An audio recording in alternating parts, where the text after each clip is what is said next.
It was said that a new person had appeared on the seafront, a lady with a little dog. Dmitry Dmitrich Gurov, who had by then been a fortnight at Yalta, and so was fairly at home there, had begun to take an interest in new arrivals.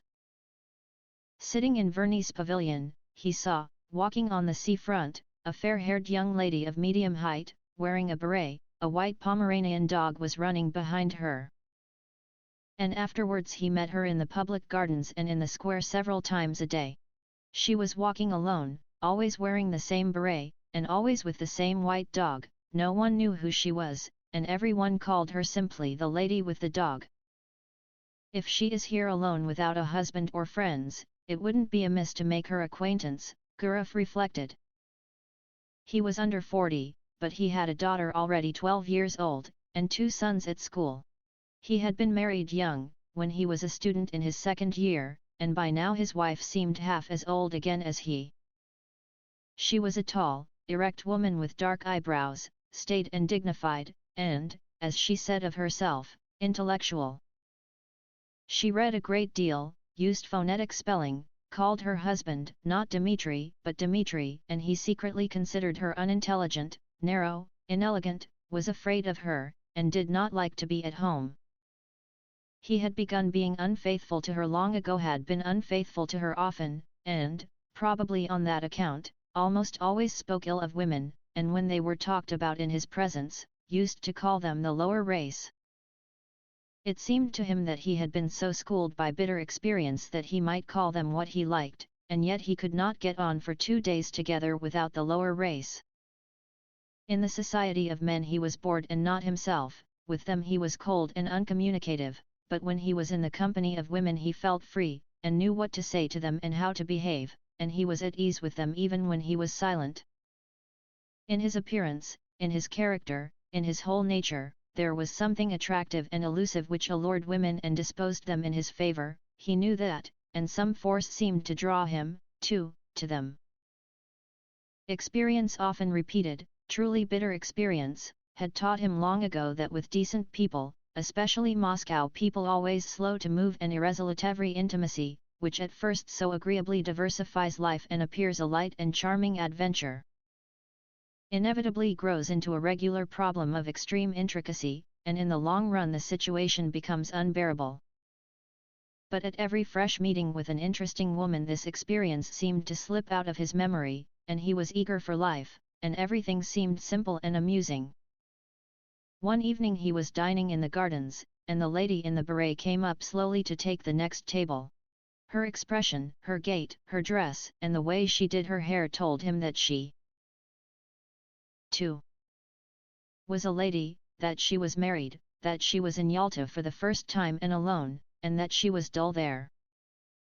The stories told of the immorality in such places as Yalta are to a great extent untrue. He despised them, and knew that such stories were for the most part made up by persons who would themselves have been glad to sin if they had been able. But when the lady sat down at the next table 3 paces from him, he remembered these tales of easy conquests, of trips to the mountains, and the tempting thought of a swift, fleeting love affair, a romance with an unknown woman, whose name he did not know, suddenly took possession of him. He beckoned coaxingly to the Pomeranian, and when the dog came up to him he shook his finger at it. The Pomeranian growled, Gurov shook his finger at it again. The lady looked at him and at once dropped her eyes. "He doesn't bite," she said, and blushed. "May I give him a bone?" he asked, and when she nodded he asked courteously, "Have you been long in Yalta?" "5 days. And I have already dragged out a fortnight here." There was a brief silence. "Time goes fast, and yet it is so dull here," she said, not looking at him. "That's only the fashion to say it is dull here. A provincial will live in Bilyov or Hydra and not be dull, and when he comes here it's the dullness. Oh, the dust. One would think he came from Granada." She laughed. Then both continued eating in silence, like strangers, but after dinner they walked side by side, and there sprang up between them the light jesting conversation of people who are free and satisfied, to whom it does not matter where they go or what they talk about. They walked and talked of the strange light on the sea. The water was of a soft warm lilac hue, and there was a golden streak from the moon upon it. They talked of how sultry it was after a hot day. Gurov told her that he came from Moscow, that he had taken his degree in arts, but had a post in a bank, that he had trained as an opera singer, but had given it up, that he owned 2 houses in Moscow. And from her he learnt that she had grown up in Petersburg, but had lived in S since her marriage 2 years before, that she was staying another month in Yalta, and that her husband, who needed a holiday too, might perhaps come and fetch her. She was not sure whether her husband had a post in a crown department or under the provincial council, and was amused by her own ignorance. And Gurov learnt, too, that she was called Anna Sergeyevna. Afterwards he thought about her in his room at the hotel, thought she would certainly meet him next day, it would be sure to happen. As he got into bed he thought how lately she had been a girl at school, doing lessons like his own daughter. He recalled the diffidence, the angularity, that was still manifest in her laugh and her manner of talking with a stranger. This must have been the first time in her life she had been alone in surroundings in which she was followed, looked at, and spoken to merely from a secret motive which she could hardly fail to guess. He recalled her slender, delicate neck, her lovely grey eyes. There's something pathetic about her, anyway, he thought, and fell asleep. 2. A week had passed since they had made acquaintance. It was a holiday. It was sultry indoors, while in the street the wind whirled the dust round and round, and blew people's hats off. It was a thirsty day, and Gurov often went into the pavilion, and pressed Anna Sergeyevna to have syrup and water or an ice. One did not know what to do with oneself. 3. In the evening, when the wind had dropped a little, they went out on the groyne to see the steamer come in. There were a great many people walking about the harbour, they had gathered to welcome someone, bringing bouquets. And 2 peculiarities of a well-dressed Yalta crowd were very conspicuous: the elderly ladies were dressed like young ones, and there were great numbers of generals. Owing to the roughness of the sea, the steamer arrived late, after the sun had set, and it was a long time turning about before it reached the groyne. Anna Sergeyevna looked through her lorgnette at the steamer and the passengers as though looking for acquaintances, and when she turned to Gurov her eyes were shining. She talked a great deal and asked disconnected questions, forgetting next moment what she had asked, then she dropped her lorgnette in the crush. The festive crowd began to disperse, it was too dark to see people's faces. The wind had completely dropped, but Gurov and Anna Sergeyevna still stood as though waiting to see someone else come from the steamer. Anna Sergeyevna was silent now, and sniffed the flowers without looking at Gurov. "The weather is better this evening," he said. "Where shall we go now? Shall we drive somewhere?" She made no answer. Then he looked at her intently, and all at once put his arm round her and kissed her on the lips, and breathed in the moisture and the fragrance of the flowers, and he immediately looked round him, anxiously wondering whether anyone had seen them. "Let us go to your hotel," he said softly. And both walked quickly. The room was close and smelt of the scent she had bought at the Japanese shop. Gurov looked at her and thought, what different people one meets in the world. From the past he preserved memories of careless, good-natured women, who loved cheerfully and were grateful to him for the happiness he gave them, however brief it might be.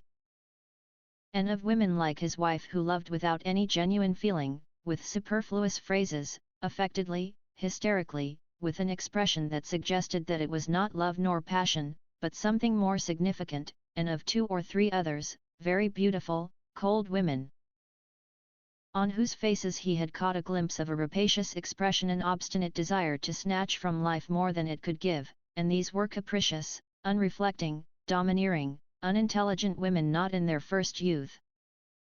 And when Gurov grew cold to them their beauty excited his hatred, and the lace on their linen seemed to him like scales. But in this case there was still the diffidence, the angularity of inexperienced youth, an awkward feeling, and there was a sense of consternation as though someone had suddenly knocked at the door. The attitude of Anna Sergeyevna, the lady with the dog, to what had happened was somehow peculiar, very grave, as though she had become a fallen woman, so it seemed, and it was strange and inappropriate. Her face drooped and faded, and on both sides of it her long hair hung down mournfully. She mused in a dejected attitude like the woman who was a sinner in an old-fashioned picture. "It's wrong," she said. "You will be the first to despise me now." There was a watermelon on the table. Gurov cut himself a slice and began eating it without haste. There followed at least half an hour of silence.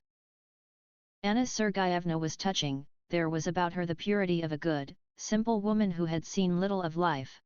The solitary candle burning on the table threw a faint light on her face, yet it was clear that she was very unhappy. "How could I despise you?" asked Gurov. "You don't know what you are saying." 4. "God forgive me," she said, and her eyes filled with tears. "It's awful. You seem to feel you need to be forgiven." "Forgiven? No, I am a bad, low woman. I despise myself and don't attempt to justify myself. It's not my husband but myself I have deceived. And not only just now, I have been deceiving myself for a long time. My husband may be a good, honest man, but he is a flunky. I don't know what he does there, what his work is, but I know he is a flunky. I was 20 when I was married to him. I have been tormented by curiosity. I wanted something better. There must be a different sort of life, I said to myself. I wanted to live. To live, to live. I was fired by curiosity. You don't understand it, but, I swear to God, I could not control myself. Something happened to me, I could not be restrained. I told my husband I was ill, and came here. And here I have been walking about as though I were dazed, like a mad creature. And now I have become a vulgar, contemptible woman whom anyone may despise." Gurov felt bored already, listening to her. He was irritated by the naive tone, by this remorse, so unexpected and inopportune, but for the tears in her eyes, he might have thought she was jesting or playing a part. "I don't understand," he said softly. "What is it you want?" She hid her face on his breast and pressed close to him. Believe me, I beseech you," she said. "I love a pure, honest life, and sin is loathsome to me. I don't know what I am doing. Simple people say, the evil one has beguiled me. And I may say of myself now that the evil one has beguiled me." "Hush, hush!" he muttered. He looked at her fixed, scared eyes, kissed her, talked softly and affectionately, and by degrees she was comforted, and her gaiety returned. They both began laughing. Afterwards when they went out there was not a soul on the sea front. The town with its cypresses had quite a death-like air, but the sea still broke noisily on the shore, a single barge was rocking on the waves, and a lantern was blinking sleepily on it. They found a cab and drove to Orianda. "I found out your surname in the hall just now, it was written on the board von Diedritz," said Gurov. "Is your husband a German?" "No, I believe his grandfather was a German, but he is an Orthodox Russian himself." At Orianda they sat on a seat not far from the church, looked down at the sea, and were silent. Yalta was hardly visible through the morning mist, white clouds stood motionless on the mountain tops. The leaves did not stir on the trees, grasshoppers chirrupied, and the monotonous hollow sound of the sea rising up from below, spoke of the peace, of the eternal sleep awaiting us. So it must have sounded when there was no Yalta, no Orianda here, so it sounds now, and it will sound as indifferently and monotonously when we are all no more.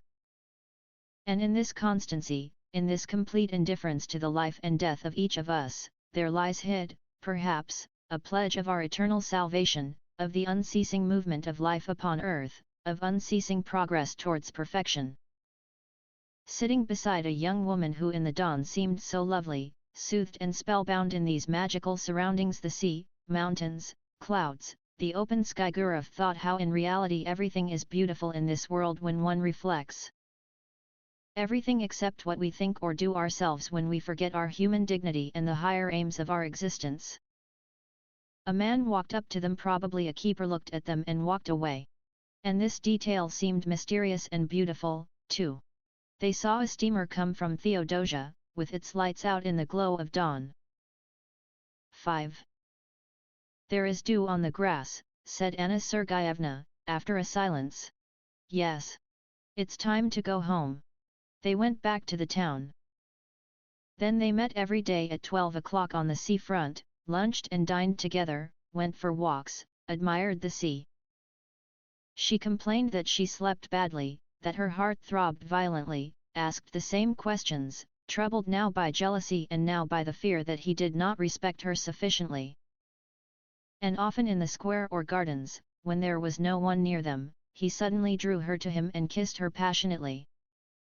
Complete idleness, these kisses in broad daylight while he looked round in dread of someone seeing them, the heat, the smell of the sea, and the continual passing to and fro before him of idle, well-dressed, well-fed people, made a new man of him. He told Anna Sergeyevna how beautiful she was, how fascinating. He was impatiently passionate, he would not move a step away from her, while she was often pensive and continually urged him to confess that he did not respect her, did not love her in the least, and thought of her as nothing but a common woman. Rather late almost every evening they drove somewhere out of town, to Oreanda or to the waterfall, and the expedition was always a success, the scenery invariably impressed them as grand and beautiful. They were expecting her husband to come, but a letter came from him, saying that there was something wrong with his eyes, and he entreated his wife to come home as quickly as possible. Anna Sergeyevna made haste to go. "It's a good thing I am going away," she said to Gurov.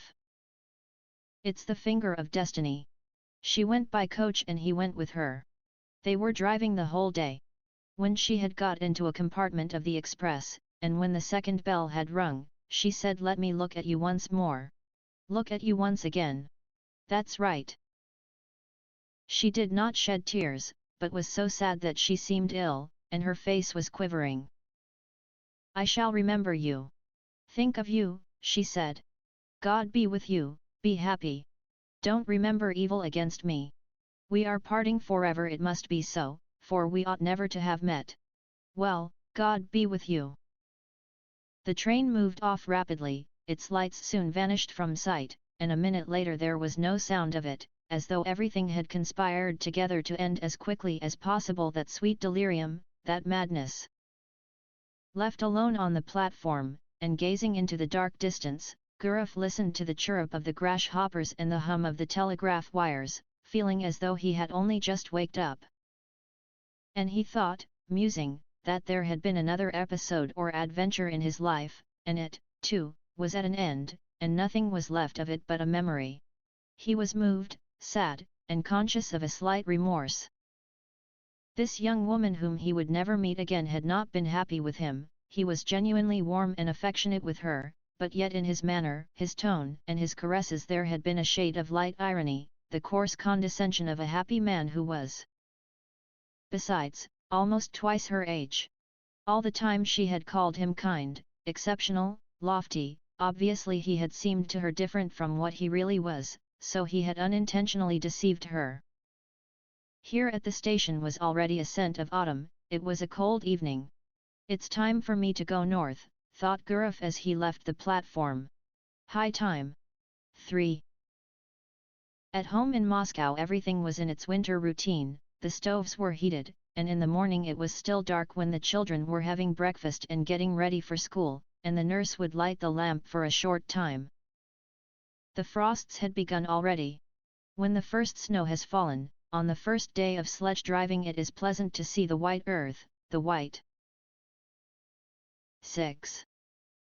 roofs, to draw soft, delicious breath, and the season brings back the days of one's youth. The old limes and birches, white with hoarfrost, have a good-natured expression, they are nearer to one's heart than cypresses and palms, and near them one doesn't want to be thinking of the sea and the mountains. Gurov was Moscow-born, he arrived in Moscow on a fine frosty day, and when he put on his fur coat and warm gloves, and walked along Petrovka, and when on Saturday evening he heard the ringing of the bells, his recent trip and the places he had seen lost all charm for him. Little by little he became absorbed in Moscow life, greedily read 3 newspapers a day, and declared he did not read the Moscow papers on principle. He already felt a longing to go to restaurants, clubs, dinner parties, anniversary celebrations. And he felt flattered at entertaining distinguished lawyers and artists, and at playing cards with a professor at the doctor's club. He could already eat a whole plateful of salt fish and cabbage. In another month, he fancied, the image of Anna Sergeyevna would be shrouded in a mist in his memory, and only from time to time would visit him in his dreams with a touching smile as others did. But more than a month passed, real winter had come, and everything was still clear in his memory as though he had parted with Anna Sergeyevna only the day before. And his memories glowed more and more vividly. When in the evening stillness he heard from his study the voices of his children, preparing their lessons, or when he listened to a song or the organ at the restaurant, or the storm howled in the chimney, suddenly everything would rise up in his memory. What had happened on the groin, and the early morning with the mist on the mountains, and the steamer coming from Theodosia, and the kisses. He would pace a long time about his room, remembering it all and smiling, then his memories passed into dreams, and in his fancy the past was mingled with what was to come. Anna Sergeyevna did not visit him in dreams, but followed him about everywhere like a shadow and haunted him. When he shut his eyes he saw her as though she were living before him, and she seemed to him lovelier, younger, tenderer than she was, and he imagined himself finer than he had been in Yalta. In the evenings she peeped out at him from the bookcase, from the fireplace, from the corner he heard her breathing, the caressing rustle of her dress. In the street he watched the women, looking for someone like her. He was tormented by an intense desire to confide his memories to someone. But in his home it was impossible to talk of his love, and he had no one outside. He could not talk to his tenants nor to anyone at the bank. And what had he to talk of? Had he been in love, then? Had there been anything beautiful, poetical, or edifying or simply interesting in his relations with Anna Sergeyevna? And there was nothing for him but to talk vaguely of love, of woman. And no one guessed what it meant, only his wife twitched her black eyebrows, and said the part of a lady killer does not suit you at all, Dmitri. One evening, coming out of the doctor's club with an official with whom he had been playing cards, he could not resist saying, "If only you knew what a fascinating woman I made the acquaintance of in Yalta." The official got into his sledge and was driving away, but turned suddenly and shouted, "Dmitri Dmitrich! What? You were right this evening, the sturgeon was a bit too strong." These words, so ordinary, for some reason moved Gurov to indignation, and struck him as degrading and unclean. What savage manners, what people! What senseless nights, what uninteresting, uneventful days! The rage for card-playing, the gluttony, the drunkenness, the 7. Continual talk always about the same thing. Useless pursuits and conversations always about the same things absorb the better part of one's time, the better part of one's strength, and in the end there is left a life grovelling and curtailed, worthless and trivial. And there is no escaping or getting away from it, just as though one were in a madhouse or a prison. Gurov did not sleep all night, and was filled with indignation. And he had a headache all next day. And the next night he slept badly. He sat up in bed, thinking, or paced up and down his room. He was sick of his children, sick of the bank. He had no desire to go anywhere or to talk of anything. In the holidays in December he prepared for a journey, and told his wife he was going to Petersburg to do something in the interests of a young friend, and he set off for S. What for? He did not very well know himself. He wanted to see Anna Sergeyevna and to talk with her, to arrange a meeting, if possible. He reached S in the morning, and took the best room at the hotel, in which the floor was covered with grey army cloth, and on the table was an inkstand, grey with dust and adorned with a figure on horseback, with its hat in its hand and its head broken off. The hotel porter gave him the necessary information. Von Diedritz lived in a house of his own in Old Goncharny Street. It was not far from the hotel. He was rich and lived in good style, and had his own horses. Everyone in the town knew him. The porter pronounced the name Diedritz. Gurov went without haste to Old Goncharny Street and found the house. Just opposite the house stretched a long grey fence adorned with nails. One would run away from a fence like that, thought Guruf, looking from the fence to the windows of the house and back again. He considered, today was a holiday, and the husband would probably be at home. And in any case it would be tactless to go into the house and upset her. If he were to send her a note it might fall into her husband's hands, and then it might ruin everything. The best thing was to trust to chance. And he kept walking up and down the street by the fence, waiting for the chance. He saw a beggar go in at the gate and dogs fly at him, then an hour later he heard a piano, and the sounds were faint and indistinct. Probably it was Anna Sergeyevna playing. The front door suddenly opened, and an old woman came out, followed by the familiar white Pomeranian. Guruf was on the point of calling to the dog, but his heart began beating violently, and in his excitement he could not remember the dog's name. He walked up and down, and loathed the grey fence more and more, and by now he thought irritably that Anna Sergeyevna had forgotten him, and was perhaps already amusing herself with someone else. And that was very natural in a young woman who had nothing to look at from morning till night but that confounded fence. He went back to his hotel room and sat for a long while on the sofa, not knowing what to do. Then he had dinner and a long nap. How stupid and worrying it is, he thought when he woke and looked at the dark windows. It was already evening. Here I've had a good sleep for some reason. What shall I do in the night? He sat on the bed, which was covered by a cheap grey blanket, such as one sees in hospitals, and he taunted himself in his vexation. So much for the lady with the dog. So much for the adventure. You're in a nice fix. That morning at the station a poster in large letters had caught his eye. The geisha was to be performed for the first time. He thought of this and went to the theatre. It's quite possible she may go to the first performance, he thought. 8. The theatre was full. As in all provincial theatres, there was a fog above the chandelier, the gallery was noisy and restless. In the front row the local dandies were standing up before the beginning of the performance, with their hands behind them. In the governor's box the governor's daughter, wearing a boa, was sitting in the front seat, while the governor himself lurked modestly behind the curtain with only his hands visible. The orchestra was a long time tuning up, the stage curtain swayed.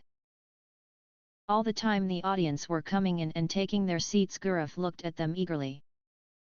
Anna Sergeyevna, too, came in. She sat down in the third row, and when Guruf looked at her his heart contracted, and he understood clearly that for him there was in the whole world no creature so near, so precious, and so important to him. She, this little woman, in no way remarkable. Lost in a provincial crowd, with a vulgar lorgnette in her hand, filled his whole life now, was his sorrow and his joy, the one happiness that he now desired for himself, and to the sounds of the inferior orchestra, of the wretched provincial violins. He thought how lovely she was. He thought and dreamed. A young man with small side whiskers, tall and stooping, came in with Anna Sergeyevna and sat down beside her. He bent his head at every step and seemed to be continually bowing. Most likely this was the husband whom at Yalta, in a rush of bitter feeling, she had called a flunky. And there really was in his long figure, his side whiskers and the small bald patch on his head, something of the flunky's obsequiousness. His smile was sugary, and in his buttonhole there was some badge of distinction like the number on a waiter. During the first interval the husband went away to smoke, she remained alone in her stall. Guruf, who was sitting in the stalls, too, went up to her and said in a trembling voice, with a forced smile, "Good evening." She glanced at him and turned pale, then glanced again with horror, unable to believe her eyes, and tightly gripped the fan and the lorgnette in her hands, evidently struggling with herself not to faint. Both were silent. She was sitting, he was standing, frightened by her confusion and not venturing to sit down beside her. The violins and the flute began tuning up. He felt suddenly frightened, it seemed as though all the people in the boxes were looking at them. She got up and went quickly to the door, he followed her, and both walked senselessly along passages, and up and down stairs, and figures in legal, scholastic, and civil service uniforms, all wearing badges, flitted before their eyes. They caught glimpses of ladies, of fur coats hanging on pegs. The drafts blew on them, bringing a smell of stale tobacco. And Guruf, whose heart was beating violently, thought, "Oh, heavens! Why are these people here and this orchestra?" And at that instant he recalled how when he had seen Anna Sergeyevna off at the station he had thought that everything was over and they would never meet again. But how far they were still from the end. On the narrow, gloomy staircase over which was written "to the amphitheatre," she stopped. "How you have frightened me," she said, breathing hard, still pale and overwhelmed. "Oh, how you have frightened me! I am half dead. Why have you come? Why?" "But do understand, Anna, do understand," he said hastily in a low voice. "I entreat you to understand." She looked at him with dread, with entreaty, with love. She looked at him intently, to keep his features more distinctly in her memory. 9. "I am so unhappy," she went on, not heeding him. "I have thought of nothing but you all the time, I live only in the thought of you. And I wanted to forget you, but why, oh, why, have you come?" On the landing above them two schoolboys were smoking and looking down, but that was nothing to Guruf. He drew Anna Sergeyevna to him, and began kissing her face, her cheeks, and her hands. "What are you doing, what are you doing?" she cried in horror, pushing him away. "We are mad.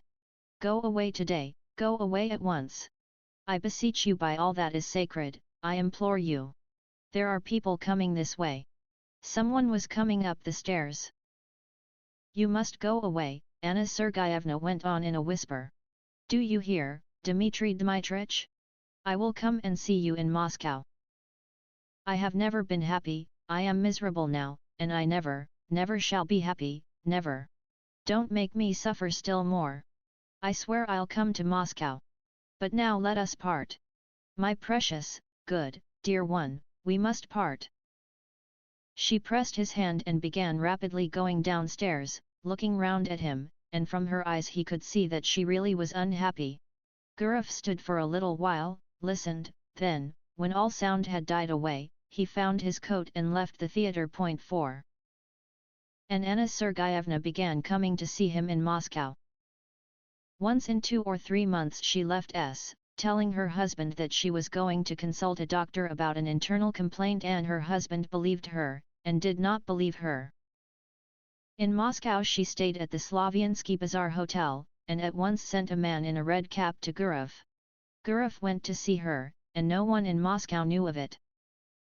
Once he was going to see her in this way on a winter morning. The messenger had come the evening before when he was out.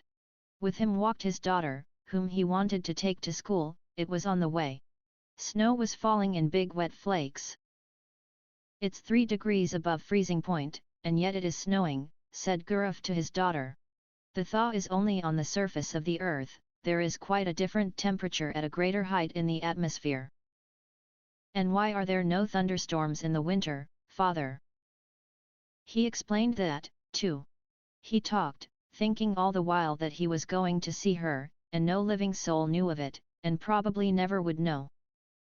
He had 2 lives, one, open, seen and known by all who cared to know, full of relative truth and of relative falsehood, exactly like the lives of his friends and acquaintances, and another life running its course in secret.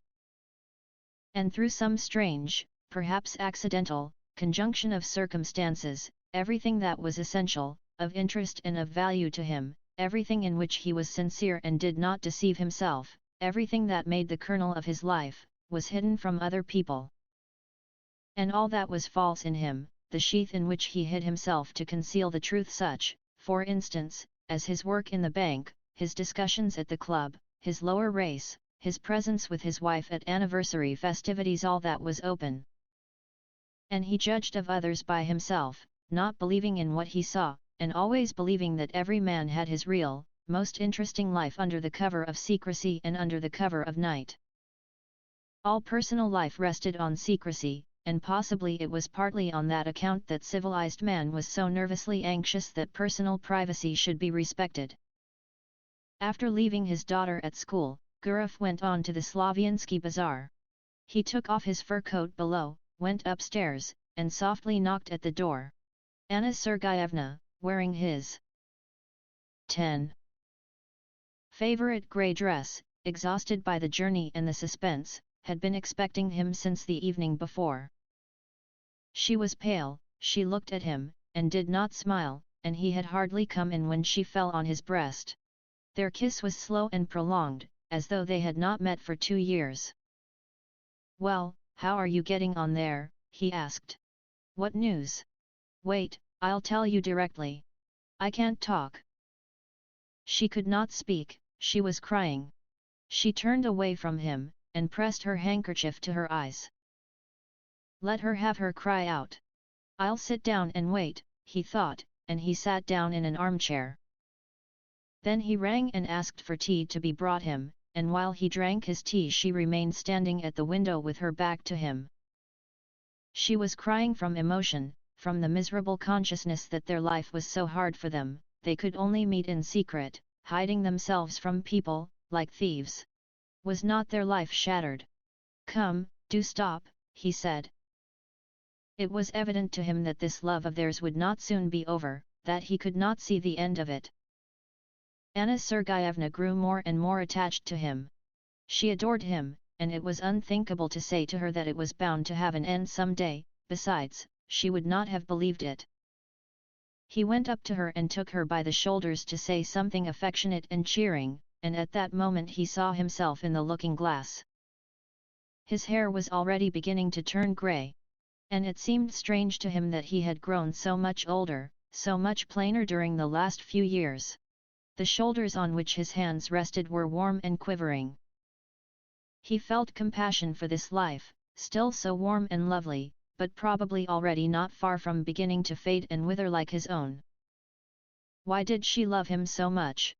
He always seemed to women different from what he was, and they loved in him not himself, but the man created by their imagination, whom they had been eagerly seeking all their lives, and afterwards, when they noticed their mistake. They loved him all the same. And not one of them had been happy with him. Time passed, he had made their acquaintance, got on with them, parted, but he had never once loved. It was anything you like, but not love. And only now when his head was grey he had fallen properly, really in love for the first time in his life. Anna Sergeyevna and he loved each other like people very close and akin, like husband and wife, like tender friends. It seemed to them that fate itself had meant them for one another, and they could not understand why he had a wife and she a husband. And it was as though they were a pair of birds of passage, caught and forced to live in different cages. They forgave each other for what they were ashamed of in their past, they forgave everything in the present, and felt that this love of theirs had changed them both. In moments of depression in the past he had comforted himself with any arguments that came into his mind, but now he no longer cared for arguments, he felt profound compassion, he wanted to be sincere and tender. "Don't cry, my darling," he said. "You've had your cry, that's enough. Let us talk now, let us think of some plan." Then they spent a long while taking counsel together, talked of how to avoid the necessity for secrecy, for deception, for living in different towns and not seeing each other for long at a time. How could they be free from this intolerable bondage? 11. How? How? He asked, clutching his head. How? And it seemed as though in a little while the solution would be found, and then a new and splendid life would begin, and it was clear to both of them that they had still a long, long road before them, and that the most complicated and difficult part of it was only just beginning.